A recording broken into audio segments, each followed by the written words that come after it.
Hello and welcome once again. Yes, it is I, the conspicuous Moo.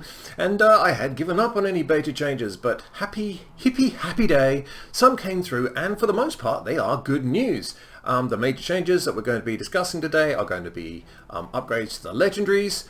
They got a bit of a kicking last week, and also a few major trinket changes as well that we're unfortunately going to have to deal with. So, let's get cracking.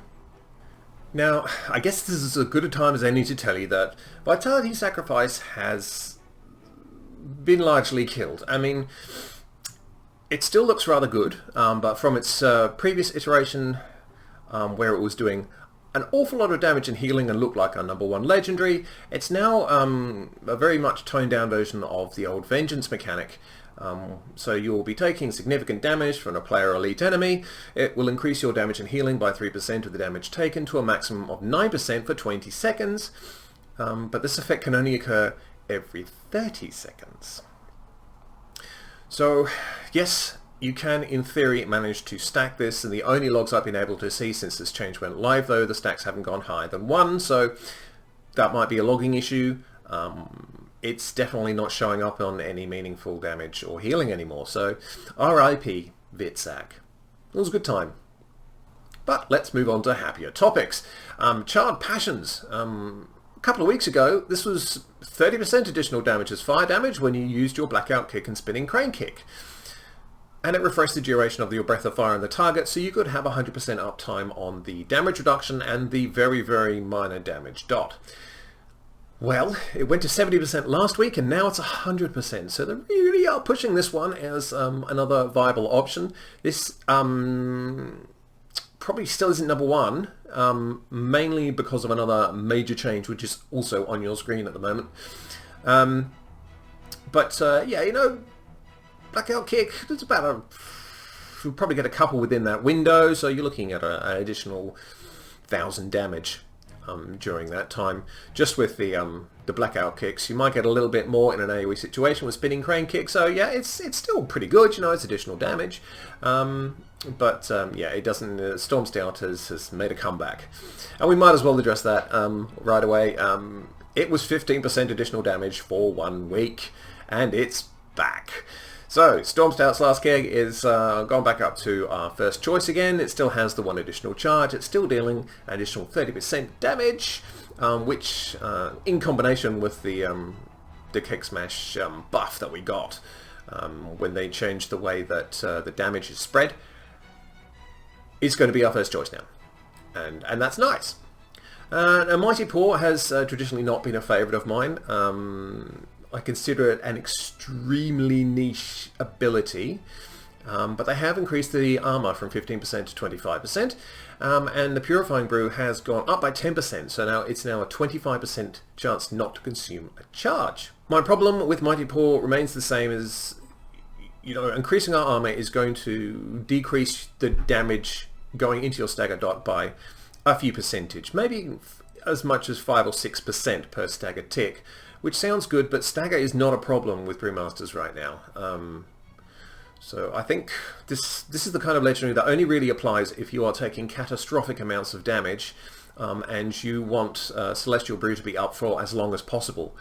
I mean, if you're taking so much damage that it's not going to last the 8 seconds, then this might mitigate it slightly, so you might get, you know, a longer time being fully protected against magic damage. The Purifying Brew is, I think, personally, the more important aspect of this. Having it like a 1 in 4 chance not to consume a charge does mean that you'll get more purified chi stacks more often, and you will be able to make larger Celestial Brew shields. And you probably only really use it in really, really high Mythic Plus keys. If you're taking, like, you have to take some serious damage for this to actually be beneficial over other options. So for me, it's still not really viable. I'm not going to be going that high, and I'm not going to be tanking, you know, Mythic World Firsts or anything. So yeah, Mighty Paw is not one for me. So there have been some changes to the general legendaries as well. Escape from Reality did get a buff. Now when you cast Vivifying yourself, the healing is increased by 70% instead of 50%, and its cost is reduced by 50%. So this is still very much a PvP legendary, and it still looks really good in that situation. Fatal Touch has just had seconds added onto its tooltip, so thankfully that has been untouched for now because that's going to be a lot of fun. Invoker's Delight, it doesn't matter how much haste you add onto this, we're still not going to use it, go away. Rollout was the classic Brewmaster meme with its one additional roll, is still underwhelming. It's just during Chi Torpedo and roll you are immune to roots and snares. So I think still very much, I mean it comes off a PvP vendor to start with, so I think this is very much a PvP legendary as well. And I had the impression that you were pretty much immune to roots and snares anyway in the middle of a roll, but someone please, by all means, correct me. But yeah, rollout is still something I wouldn't take, like, ever. Now, this one was kind of inevitable. If you've seen any of my previous videos, you know that the Fallen Order ability in the Venthyr Covenant has been rather crazy. The portals are going to be opening every 3 seconds now instead of 2 when they're summoning these Fallen Order monks. And also, I mean, they've also actually corrected a problem with the ability itself. The monks are supposed to be out for only 6 seconds and they were out for 8 seconds, so they're doing even more damage and healing than they were intended to. So I understand that both of those have been fixed now. So it's still yet to be seen how that's all going to sort of fit in. And whether or not it's going to be so big a nerf that the Venthyr Fallen Order is going to be still viable. I suspect it very much will be as a DPS option. Well, I brought this on us. I apologise for this. I did mention that the Enchant Weapon Lightless Force was the enchant of choice because it was doing a lot of damage, and they've gone ahead and nerfed it. It's still hitting for the same amounts, but it's not unlimited anymore. This is another of those little target cap things that they like to add. So now it's striking the first 5 enemies, as opposed to everything. So yeah, it's definitely a noticeable nerf, but you know, I think kind of inevitable because it was such a standout anyway, and we'll probably still be using it in any case. Now, before we move on to the trinkets, there was a very, very minor change for the Straight No Chaser Azurite trait, because the Azurite traits are still working in pre-patch, and they will right up until Shadowlands launch, whenever that may be. They had to put Shuffle in to increase the armor by 13. The chance to not consume a charge is obviously gone because there is no more Ironskin Brew, and this would have effectively been a useless trait, as was pointed out to me when I was complaining about why they were still tinkering with Azurite traits. That's actually, yeah, that's a perfectly legitimate reason, so yeah, it's still useful. Now we get on to less agreeable news. Last week I made a video about, you know, all the exciting options available in dungeons and the trinks which are really standing out at the moment, and 2 of those have subsequently been nerfed. We will start with the Blood Spattered scale. It does have more shadow damage up front. Unfortunately, that's now split between all nearby enemies, and it's not going to be damaging, you know, for 2,998 shadow damage to each enemy, which is what it was doing before. This is putting the DPS aspect of the Blood Spatter scale in the sort of 3 to 4% range. So you know, it's very minor.